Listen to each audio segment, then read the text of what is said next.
بسم اللہ الرحمن الرحیم۔ السلام علیکم ناظرین، آپ سن رہے ہیں اپنا پسندیدہ یوٹیوب چینل شام کی چائے۔ عمران خان پاکستان۔ جی ناظرین، عمران خان صاحب کی لکھی ہوئی کتاب جاری ہے۔ آج ہم آپ کو اس کی اگلی قسط سنائیں گے، تو چلیے شروع کرتے ہیں باب اول سے۔ کیا میں جنت میں کرکٹ کھیل سکوں گا؟ سمندر پار میں ایک کرکٹر کی حیثیت سے جانا جاتا ہوں۔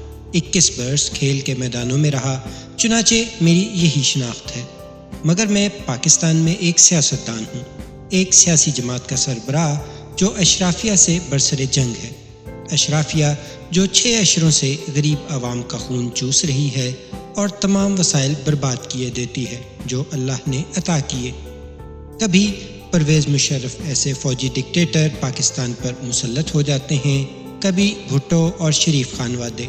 نتیجہ یہ کہ رفتہ رفتہ پاکستان اپنی اس منزل اور مقاصد سے دور ہوتا گیا جن پر اس وطن کی بنیاد ہے۔ اسلامی جمہوریہ ریاست کی بجائے اب یہ مفاد پرستوں کی چراگاہ ہے۔ کوئی اگر ان کے مقابلے اٹھے، کوئی اگر چیلنج کرے، خواہ وہ میری طرح معروف اور مقبول ہو، وہ گرفتار بلا ہوگا یا اسیری یا تشدد کا شکار۔ جب اس ملک کی بنیاد رکھی گئی تو یقین یہ تھا کہ اسلامی اقدار اور اصول معاشرے کے مختلف عناصر کو ہم آہنگ کر دیں گے۔ آج یہ ایک شکستہ ملک ہے۔ شمال مشرق میں کشمیر جو 2 حصوں میں تقسیم ہے، خون ریز تصادم کی بنیاد ہے۔ پختونخوا اور قبائلی علاقوں میں فوج اور انتہا پسندوں میں رزم آرائی ایک تعاون بن گئی ہے۔ معدنی دولت سے مالا مال، بیشتر دشت و بیاں پر مشتمل محدود آبادی والے بلوچستان میں علیحدگی پسندوں کی سرگرمیاں، کراچی میں لسانی گروپوں کا تصادم، مہاجروں اور پشتونوں کی محاذ آرائی بڑھ گئی ہے۔ آدھی سے زیادہ آبادی پنجاب میں ہے، دوسرے صوبوں کو اس کی خوشحالی سے شکایت رہتی ہے۔ مزید یہ کہ سیاسی قوت بھی اسی کے ہاتھ میں ہے۔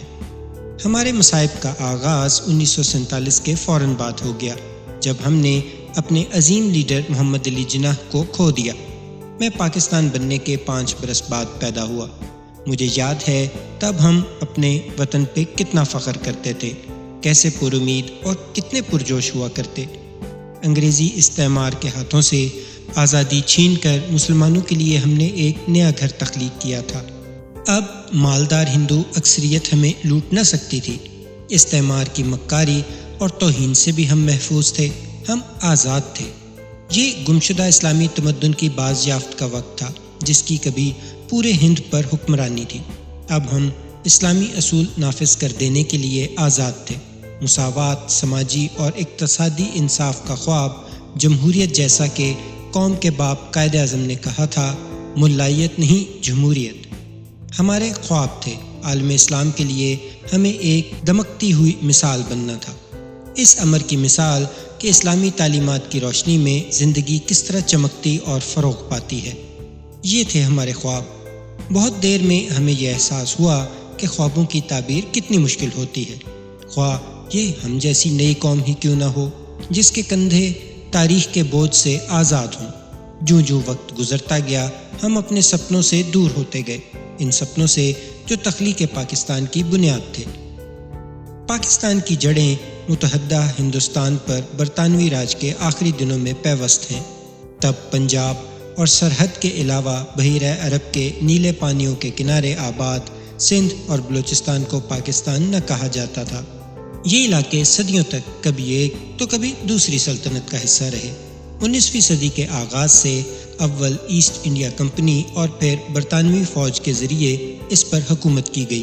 1880 کے بعد سیاسی طور پر جنگ آزادی کی ابتدا ہوئی جب انڈین نیشنل کانگریس کی بنیاد رکھی گئی۔ آغاز کار مسلمان بھی اس میں شامل تھے۔ انگریز کبھی دستبردار نہ ہوتے اگر دوسری عالمگیر جنگ نے اقتصادی اور سیاسی طور پر انہیں کمزور نہ کر دیا ہوتا۔ یہ سلطنت جس پر کبھی سورج غروب نہ ہوتا تھا، شام کے دھندلکے میں ڈوبنے لگی۔ ہلا دینے والی احتجاجی تحریکوں کے بعد کانگریس نے برطانوی حکومت سے مذاکرات کا آغاز کیا۔ اس کا مطالبہ یہ تھا کہ وہ بھارت کو ایک ملک کے طور پر برقرار رکھیں۔ یہیں سے 2 قوموں کی تاریخ مختلف اور متصادم ہو جاتی ہے۔ بھارتی قوم پرستی سے خوفزدہ اس تشدد پہ فکر مند متفکر جس کا سامنا 20ویں صدی کے دوسرے اور تیسرے عشرے میں مسلمانوں کو ہوا، آل انڈیا مسلم لیگ نے ایک چونکا دینے والا فیصلہ کیا۔ 2 لیڈر اس جماعت میں اصل اہمیت کے حامل تھے، قائد اعظم محمد علی جناح اور علامہ اقبال۔ پاکستان بننے سے 9 سال پہلے اقبال وفات پا گئے، مگر اس فلسفی شاعر ہی کو پاکستان کی روحانی اور علمی بنیاد رکھنے کا اعزاز حاصل ہے۔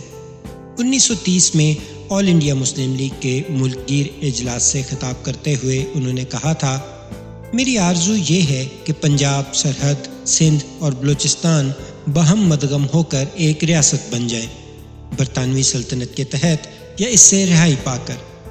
بھارت کے شمال مغرب میں ایک نئی مسلم ریاست کی تشکیل مجھے مسلمانوں کی تقدیر لگتی ہے۔ اقبال کو یقین تھا کہ مسلمان اپنی تہذیب، اقدار اور روایات پر مبنی ایک معاشرے کی تشکیل اور آزاد وطن کے حقدار ہیں۔ وہ محسوس کرتے تھے کہ مسلم برِ صغیر کو اب اپنی اجتماعی خودی بروئے کار لانا چاہیے۔ اقبال نے فقط ایک آزاد وطن کا خواب ہی نہ دیکھا، بلکہ ان کی ولولہ خیز شاعری نے ہندوستان کے مسلمانوں میں بیداری کی برقی لہر بھی دوڑا دی۔ وہ صرف استعمار سے آزادی نہ چاہتے تھے، بلکہ ملوکیت اور آمریت سے بھی۔ انسانی مساوات، حقوق، وقار، انصاف اور آزادی کے اس علمبردار نے افتادگان خاک کو پکارا کہ وہ اٹھ کھڑے ہوں اور شرف آدمیت کے لیے جدوجہد کریں۔ جوں جوں عمر گزرتی گئی، اقبال میرے رہنما بنتے گئے۔ زیادہ سے زیادہ میں ان سے اکتساب فیض کرنے لگا۔ گویا ایک القائی اور الہامی آواز۔ وہ مغربی جمہوریت کی اندھی تقلید کے قائل نہ تھے، فرماتے تھے کہ ہم اسلامی اصولوں کی پاسداری سے فطری انداز میں انصاف، رواداری، امن، مساوات اور یکجہتی کو پا لیتے ہیں۔ اسلامی تعلیمات کے بارے میں اقبال کی تعبیر در حقیقت اس سے کہیں زیادہ بلند اور وسیع تناظر کی حامل ہے، جیسی کہ عام طور پر پیش کی جاتی ہے۔ اقبال کی نگاہ میں اسلام محض چند عقائد اور عبادتوں کا مجموعہ نہیں، مسلم اور غیر مسلم کا فرق محض عقیدے کا نہیں، بلکہ بنیادی طور پر زندگی کے بارے میں انداز فکر کا بھی ہے۔ خاندان اور نسل پر افتخار کو اقبال مسلمانوں کے زوال کا سب سے بڑا سبب قرار دیتے ہیں۔ ان کی رائے میں مساوات، یکجہتی اور آزادی پر مبنی اسلامی اصولوں کی حدود میں درجہ بندی، ذات پات، ملوکیت اور ایک بالاتر حکمران طبقے کی کوئی گنجائش نہیں۔ انسانوں میں فضیلت کا معیار تقویٰ ہے، جیسا کہ اللہ کے آخری رسول صلی اللہ علیہ وآلہ وسلم نے فرمایا تھا، انسانوں میں سے زیادہ باعزت لوگ وہ ہیں جو اللہ سے زیادہ ڈرتے ہیں۔ جب آپ یہ انداز فکر اختیار کر لیتے ہیں تو آپ یہ سمجھتے ہیں کہ اللہ کے سامنے آپ جواب دہ ہیں، چنانچہ آپ محتاط اور مہذب ہوتے چلے جاتے ہیں۔ اقبال نے کہا، آج کے مسلمانوں کا کلچر وہ نہیں جو اسلام کا اصل ہے۔ اس کے عظیم اخلاقی اصول تو قرآن عظیم الشان سے ماخوذ تھے۔ ان کا عقیدہ یہ تھا کہ قرآن نے انسانوں کو وہ رہنمائی بخشی ہے کہ اگر وہ اس پر عمل پیرا ہوں تو ان میں سے ہر ایک کی صلاحیت مکمل طور پر بروئے کار آ جائے اور وہ اپنے اعلیٰ ترین امکانات کو چھو لے۔ اپنے خودی کے فلسفے میں تاریخ کے اس نادر فلسفی اور شاعر نے زندگی گزارنے کا وہ قرینہ اور انداز واضح کیا جو علمی اعتبار سے مضبوط بنیادوں پر استوار ہے۔ افراد اور معاشرے جن پر عمل پیرا ہو کر روحانی اور علمی بلندیوں تک جا پہنچے۔ سر سید احمد خان کی طرح اقبال نے بھی مغربی تعلیم حاصل کرنے پر اصرار کیا۔ یہ کہا کہ جب تک مسلمان ہندو اکثریت والے بھارت میں اقلیت بن کر جئیں گے، مثالی معاشرہ قائم نہ کر سکیں گے۔ صرف یہ نہیں کہ ذات پات کے اپنے نظام اور سماجی عدم مساوات کی بنا پر بھارت اس نظام اخلاق کا حریف تھا جس پر ان کا اعتبار اور یقین تھا، یہ بھی کہ اسلام کے اخلاقی اصولوں کے مطابق ایک معاشرے کی تعمیر ممکن نہ ہوگی اگر زمام کار مسلمانوں کے ہاتھ میں نہ ہو۔ عالم اسلام کی اکثریت غلامی میں مبتلا تھی اور اسلام کی روح کو بروئے کار لانے کے لیے ایک آزاد وطن درکار تھا، کم از کم ہندوستان کی حدود میں ایک ایسی ریاست جہاں وہ اپنے خوابوں کی ردا بن سکیں۔ 1938 میں جب اقبال اس دنیا سے اٹھے تو میرے والد ان کے جنازے میں شریک تھے۔ اب صرف محمد علی جناح زندہ تھے۔ نئے وطن کی تشکیل اور مسلم بر صغیر کو رہنمائی فراہم کرنے کی ذمہ داری تنہا اب ان پر آن پڑی تھی۔ راس کماری سے پشاور تک مسلم بر صغیر میں اس دن کوہرام برپا تھا۔ بہت ہی منفرد اور بہت ہی پرجوش شاعر مولانا ظفر علی خان نے لکھا ہے، گھر گھر یہی چرچے ہیں کہ اقبال کا مرنا، اسلام کے سر پہ ہے قیامت کا گزرنا۔ ممتاز مفکر سید سلیمان ندوی نے اپنے تعزیتی مضمون میں رقم کیا کہ رہنمائی اب اس کے کلام سے طلب کی جائے گی، فلسفے اب اس سے نکالے جائیں گے۔ اقبال خواب دیکھنے والے تھے، ایک مثالیت پرست تھے۔ انہوں نے بتایا اور سکھایا کہ قرآن کریم کے مربوط فلسفے کی روشنی میں زندگی کیسے بسر کی جا سکتی ہے۔ جناح بھی مثالیت پرست ہونے کے ساتھ ساتھ ایک عملی آدمی تھے، مجلسی آداب کے سخت پابند، بظاہر بے نیازی، تمکنت اور غرور کے دھوکے میں مبتلا کر دینے والی نازک طبعی، مگر باطن میں ایک پرشوق انسان دوستی۔ کانگریس کے صدر بن جانے والی پہلی خاتون سروجنی نائیڈو نے ان کے بارے میں لکھا، وہ کسی حد تک روایت پرست ہیں اور ناقدانہ دقت پسندی سے کام لیتے ہیں۔ کچھ تنہائی پسند اور اپنے رکھ رکھاؤ میں تہمکانہ وقار رکھنے والے، ظاہری تمکنت نے ان کے تصنع سے پاک اور انسانیت کی بھلائی کے لیے شدت کے ساتھ امنڈتے ہوئے احساسات پر پردہ ڈال رکھا ہے۔ ان کی قوت وجدان سریع الحرکت اور لطیف ہے۔ اپنی حصے مزاح اور زندہ دلی سے لمحوں میں فتح کرنے والی ان کی روشن قوت فکر اور برے بھلے کے درست ادراک پر مبنی دانائی اپنے اندر ایسی پرشکوہ مثالیت پسندی سموئے ہے جو خود نمائی سے مبرہ ہے۔ جناح اول کانگریس کے ممبر تھے۔ انہیں ہندو مسلم اتحاد کا سفیر کہا جاتا۔ وہ متحدہ بھارت کے قائل تھے۔ ترکی میں خلافت کا خاتمہ ہونے کے بعد انہوں نے گاندھی سے اختلاف کیا اور اپنا راستہ الگ کر لیا۔ گاندھی پہلی عالمگیر جنگ کے بعد اٹھنے والی تحریک خلافت کے حامی تھے۔ جناح نے اس کی مخالفت کی۔ وہ جواہر لال نہرو کو بھی پسند نہ کرتے تھے۔ ان کے بارے میں محمد علی کا خیال یہ تھا کہ وائس رائے ماؤنٹ بیٹن کے ساتھ قریبی مراسم کو وہ مسلمانوں کے خلاف استعمال کرتے ہیں۔ اسی طرح ماؤنٹ بیٹن محمد علی جناح کی تاب نہ لا سکتے، خاص کر جب وہ دستوری اور آئینی نزاکتوں کا حوالہ دیتے، مطالبہ کرتے کہ مسلمانوں کے حقوق کا تحفظ صرف جداگانہ انتخابات سے ممکن ہے۔ ماؤنٹ بیٹن کی اہلیہ ایڈوینا نہرو کے بہت قریب تھیں۔ بعض لوگوں کی رائے میں نہرو سے ان کا معاشقہ رہا اور یہ تعلق ہندوؤں کے حق میں استعمال ہوا۔ محمد علی جناح، جواہر لال نہرو، موہن داس کرم چند گاندھی اور کانگریس کے مسلمان لیڈر مولانا ابوالکلام آزاد تحریک آزادی کے سرخیل تھے۔ ابوالکلام بعد میں ہندوستان کے وزیر تعلیم بنے۔ آزادی کے بارے میں ان سب لوگوں کے تصورات مختلف تھے، مگر بعض پہلوؤں پر اتفاق رائے تھا۔ انتہا یہ ہے کہ بعض امور پر گاندھی اور قائد اعظم کے خیالات بھی ایک جیسے تھے۔ دونوں یہ سمجھتے تھے کہ ان کے ملکوں کو سیکولر نہ ہونا چاہیے۔ مذہب ان میں بہت اہم کردار رکھتا ہے۔ گاندھی نے کہا تھا، جو لوگ یہ کہتے ہیں کہ سیاست کا مذہب سے کوئی تعلق نہیں، وہ مذہب کو سمجھتے ہی نہیں۔ گاندھی کی رائے میں مذہب کے بغیر سیاست اخلاقی بنیادوں سے محروم ہو جاتی ہے۔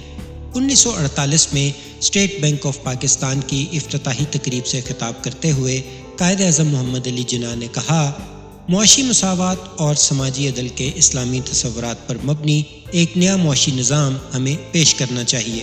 صرف اسی طرح بطور مسلمان ہمارے لیے اپنا مشن پورا کرنا ممکن ہوگا۔ قائد اعظم اور گاندھی دونوں یہ سمجھتے تھے کہ مذہب اثار اور خیر خواہی کی جو روحانی تعلیم دیتا ہے، مادیت کا سدباب اسی سے ممکن ہے۔ تحریک خلافت کے بعد ہندو مسلم اتحاد ختم ہو گیا۔ 1920 کے عشرے سے کانگریس کے اندر برپا سیاسی جنگیں مسلمان جماعتوں سے ناروا مطالبات پر منتج ہوئیں۔ ان کے لیے ہندو انتہا پسند ذمہ دار ٹھہرائے گئے کہ ہندو مسلم مفاہمت کو انہوں نے تباہ کر ڈالا۔ پروفیسر فرانسس رابنسن کے بقول پھر قائد اعظم اس بات کے قائل ہو گئے کہ مسلمان اب متحدہ بھارت میں محفوظ نہ رہیں گے۔ 23 مارچ 1940 کو مینار پاکستان پر مسلم لیگ کے تاریخی اجلاس میں انہوں نے بھارت کو 2 حصوں میں تقسیم کرنے کا ایک مطالبہ کر دیا، ایک مسلمانوں اور دوسرا ہندوؤں کا ملک۔ اپنے خطاب میں انہوں نے کہا، ہمارے ہندو دوست یہ بات کیوں نہیں سمجھتے کہ اسلام اور ہندو مت کی روح مختلف ہے۔ الفاظ کے لغوی معنی میں ہندو مت اور اسلام صرف مذہب نہیں بلکہ 2 الگ طرز حیات، 2 منفرد اور مختلف سماجی نظام ہیں۔ یہ محض ایک خواب ہے کہ مسلمان اور ہندو کبھی ایک قوم بن پائیں گے۔ انہوں نے مزید کہا، ہندو اور مسلمان 2 مختلف مذہبی فلسفوں، رواجوں اور ادبی ورثوں کے حامل ہیں۔ وہ باہم شادیاں نہیں کرتے، کھانا تک ساتھ نہیں کھاتے۔ ان کا تعلق 2 مختلف تہذیبوں کے ساتھ ہے جو متصادم نظریات اور تصورات پر مبنی ہیں۔ زندگی کے بارے میں ان کا عقیدہ ہی مختلف ہے۔ مسلمان اور ہندو تاریخ کے 2 مختلف دھاروں سے تحریک پاتے ہیں۔ ان کی رزمیہ داستانیں مختلف ہیں، ہیرو مختلف ہیں اور تاریخ کی تفہیم کا زاویہ نظر بھی مختلف۔ ایک کا ہیرو دوسرے کا دشمن ہے اور ایک کی فتح دوسرے کی شکست۔ 2 ایسی قوموں کو جن میں سے ایک اکثریت اور دوسری اقلیت میں ہے یکجا کرنے کی کوشش تباہی لائے گی۔ بے چینی ان کے درمیان فروغ پاتی رہے گی اور ایسی ریاست کام ہی نہ کر سکے گی۔ مارچ 1940 کے اس فیصلے کو قرارداد پاکستان کہا جاتا ہے، جس میں متحدہ بھارت کا نظریہ یکسر مسترد کر دیا گیا۔ دونوں قوموں میں کشیدگی بڑھ گئی تھی۔ اسی قرارداد میں یہ مطالبہ سامنے آیا کہ ملک کے شمال مغربی اور ان مشرقی علاقوں پر مشتمل مسلمانوں کی جن میں اکثریت ہے مکمل طور پر خود مختار ریاستیں بنا دی جائیں۔ 7 برس بعد پاکستان وجود میں آ گیا۔ ہر چند قائد اعظم نے شکایت کی کہ یہ کرم خوردہ ملک ہے، اس لیے کہ کچھ حصے جو پاکستان میں شامل ہونا چاہیے تھے نوچ کر الگ کر دیے گئے۔ نئے وطن کے 2 حصے تھے، مغربی اور مشرقی پاکستان۔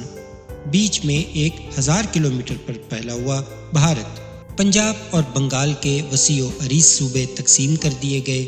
کم از کم 10 لاکھ مسلمان، ہندو اور سکھ قتل ہوئے۔ مسلمانوں نے پاکستان کی طرف ہجرت کی جبکہ سکھ اور ہندو بھارت چلے گئے۔ پاکستانی فوج میں شامل میرے ایک چچا پنجاب کی سرحد پر تعینات تھے۔ ہمیشہ وہ کہا کرتے، 6 ہفتوں میں ایسی خونریزی میں نے دیکھی جو دوسری عالمگیر جنگ میں جاپانیوں کے ساتھ جنگ سے بدتر تھی۔ اس خون آشامی کے ذکر سے انہیں کراہت ہوتی، جس میں عورتوں اور بچوں کو بھی معاف نہ کیا گیا۔ 1 کروڑ 20 لاکھ افراد بے گھر ہوئے۔ انہیں طویل فاصلوں تک پیدل چل کر جانا پڑا۔ مہاجر کیمپوں اور دور دراز کی سرزمینوں میں وہ بکھر گئے۔ خاندان اور بستیاں اجڑ گئیں۔ یتیموں اور بیواؤں کی بہت بڑی تعداد جو قتل عام سے بچ رہی، بچا کچا سامان اٹھائے مسافتوں میں مصروف رہی جو ان کے لیے اجنبی تھی، جہاں بعض اوقات وہ نامطلوب تھے۔ امریکی فوٹوگرافر مارگریٹ بروک وائٹ، جو پہلی جنگی خاتون واقعہ نگار بھی تھیں، اس تقسیم کو انسانی تباہی کا عظیم ترین انسانی المیہ لکھا۔ جو قصے اور داستانیں میں نے سنی وہ دل ہلا دینے والی ہیں۔ ایک 16 سالہ پاکستانی لڑکا فوج میں بھرتی ہو کر سرحد پر متعین ہوا۔ وہ کہتا ہے، سبھی نے ظلم کیا، ہندوؤں، سکھوں اور مسلمانوں نے۔ میں نے لاشوں سے لدی گاڑیاں دیکھیں، عورتیں جن کی عصمت دری کی گئی اور بچے جو سکتے میں تھے۔ مجھے یاد ہے اس وقت میں یہ سوچتا تھا، کیا یہ ہے وہ آزادی جس کا خواب ہم نے دیکھا تھا؟ شملہ میں میرے 3 چچا تھے۔ اس طوفان بلاخیز میں ان کے ساتھ رابطہ نہ ہو سکا۔ بعد میں ان کا کچھ پتہ نہ چلا۔ خون خرابے میں ایسے بہت سے واقعات بھی ہوئے جب ہندوؤں نے اپنے حملہ آور بھائیوں سے مسلمانوں کو محفوظ رکھنے کے لیے انہیں چھپا دیا۔ ایسے بہت سے مسلمان بھی تھے، مثلاً جھنگ میں ایک قریشی صاحب ہوتے تھے جنہوں نے کئی ہندو خاندانوں کی جان بچائی اور سرحد پار پہنچنے میں ان کی مدد کی۔ کچھ مسلمانوں نے کافر قرار دے کر انہیں مار ڈالا۔ اس پاگل پن کو کیا کہیے، پاگل پن کے سوا اور کیا؟ کسی کو اندازہ نہ تھا، کسی کے وہم و گمان تک میں نہ تھا کہ ایسا بھی ہوگا۔ یہ تو کوئی سوچ ہی نہ سکتا تھا کہ تشدد ایسی انتہائیں بھی دیکھے گا۔ کیا یہ برطانوی راج کے خاتمے کا نتیجہ تھا یا صدیوں سے جاری توہین کی گھٹن بے قابو ہو کر جنون بن گئی؟ انگریزوں کو یہی سازگار تھا کہ ہندو اور مسلمان باہم متصادم رہیں۔ اس مقصد کے لیے ہمیشہ انہوں نے بھرپور کوشش کی۔ 1861 میں ہندوستان میں تعینات برطانوی وائسرائے ارل آف ایلگن کو مقامی انگریز حکام نے بتایا تھا، ہندوستان میں اپنا اقتدار ہم نے ایک قوم کو دوسری سے بھڑا کر برقرار رکھا ہے، یہی طرز عمل ہم لوگوں کو جاری رکھنا چاہیے۔ جس غیر ضروری اور نازیبا عجلت کے ساتھ تقسیم کا منصوبہ نافذ ہوا، اشتعال پیدا کرنے میں اس کا عمل دخل تھا اور اسی سے طوفان اٹھا۔ ظاہر ہے کہ نظام الاوقات انگریزوں نے طے کیا تھا۔ قائد اعظم نے تخلیق پاکستان کا یہ کارنامہ کس طرح انجام دیا؟ حالانکہ غیر معمولی غلبے کی حامل آل انڈیا کانگریس جہاں تک ممکن تھا ڈٹ کر مخالفت کرتی رہی، ناممکن کو انہوں نے ممکن کیسے کر دیا؟ اگرچہ آغاز میں دشواریاں بے حد تھیں، مگر وہ انقلابی جذبہ جس سے پاکستان نے جنم لیا ہمیں آگے بڑھاتا رہا۔ پاکستان میں جمہوریت پروان نہ چڑھ سکی کہ قائد اعظم 1948 میں انتقال کر گئے۔ ملک اپنے محور سے محروم ہو گیا۔ یہ وہ زمانہ تھا جب دنیا دو عالمی طاقتوں امریکہ اور سوویت یونین کے حلقہ اثر میں بٹی ہوئی تھی۔ پاکستان امریکہ کے ساتھ جا کھڑا ہوا، مگر اس سے مشکلات پیدا ہوئیں۔ ہمارے پہلے وزیر اعظم 1951 میں شہید کر دیے گئے، اسی لیاقت باغ میں جہاں 56 برس بعد بے نظیر بھٹو کو قتل کیا گیا۔ لیاقت علی خان کو ایک افغان نے قتل کیا جو کشمیر میں جنگ بندی کے خلاف تھا۔ قاتل کا خیال تھا کہ پاکستان کو جنگ جاری رکھنی چاہیے۔ بہت سے لوگوں کی رائے میں اس اقدام کے پیچھے سازشیں کار فرما تھیں، مثلاً یہ امریکی مطالبہ کہ پاکستان امریکہ کو سوویت یونین کی فضائی حدود تک رسائی دے۔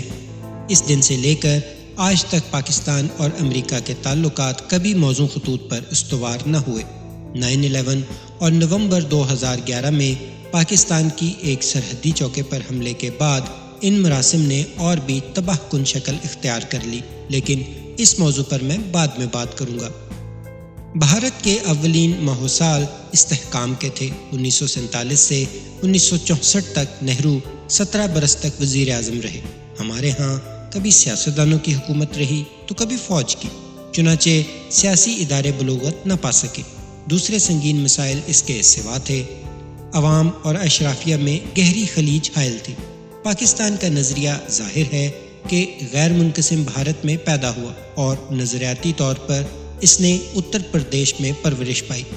وہ پاکستان کا حصہ نہ بن سکتا تھا، حالانکہ تحریک پاکستان کا مرکز وہی تھا۔ بعد میں لسانی اور علاقائی تحریکیں اٹھیں۔ مشرقی پاکستان سے بنگالیوں، ایران سے جا ملنے والے صحرا سے ادھر آباد بلوچوں اور افغانستان کے پڑوسی پشتونوں کو مرکز سے جائز شکایات رہیں، شاید اس لیے بھی کہ فوج میں پنجابیوں کی اکثریت تھی۔ مذکورہ لسانی گروہ یہ محسوس کرنے لگے کہ ان کے اقتصادی اور جمہوری حقوق مجروح ہوئے ہیں۔ مختلف مواقع پر بعض نے ہتھیار بھی اٹھائے۔ مسئلہ یہ بھی تھا کہ ایک ملک کی حیثیت سے ہماری زندگیوں کی ابتدا جنگ سے ہوئی۔ 1947 میں ہی کشمیر کے تنازع پر بھارت سے لڑائی کا آغاز ہو گیا۔ نتیجہ یہ نکلا کہ فوج کو اس کے تناسب اور حق سے زیادہ اختیار مل گیا، چنانچہ پنجاب کو بھی۔ مگر ایک پہلو اور بھی ہے۔ ابتدائی برسوں کی امید اور جوش و خروشی سے کام لے کر ہم ان مشکلات پر قابو پا سکتے تھے۔ اسلام کے مساوات جمہوریت جیسے اخلاقی اصولوں کی بنیاد پر جو پاکستان کی وجہ تخلیق تھے، ہم ایک جمہوری فلاحی ریاست تشکیل دے سکتے تھے۔ تو ناظرین، یہ تھی عمران خان پاکستان کی تیسری قسط۔ انشاءاللہ ملتے ہیں اگلی قسط کے ساتھ۔ اپنا بہت سا خیال رکھیے، چینل کو سبسکرائب کیجیے، لائک کیجیے اور شیئر بھی کیجیے۔ اللہ نگہبان۔